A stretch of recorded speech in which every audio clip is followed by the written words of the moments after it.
Once the students have submitted their projects and you are ready to start marking, you can enter the assessment course, use the black course management menu, scroll down to users and groups, and select groups. Once you find your group, you can use this drop down to open the Smart View.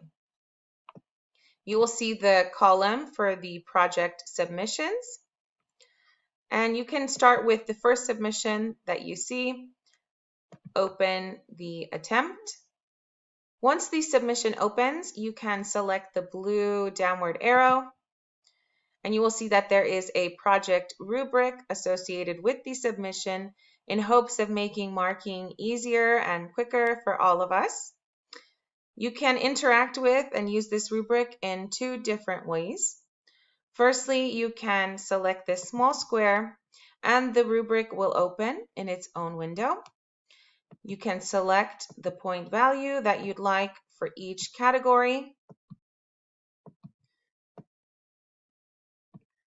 Do not leave any feedback for the students in this box as they will not see this feedback. So once you finish selecting your point values, you can click Save. If you'd like to give feedback, written feedback to the students, this would be the place to do it. And then you can select Submit, and marking is done.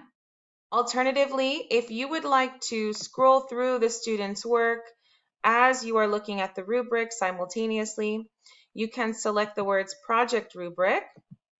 The rubric will drop down, and you can tick the box Show Descriptors in order to see the descriptors for each category. Again, you would just go through and tick the point value that you'd like to assign.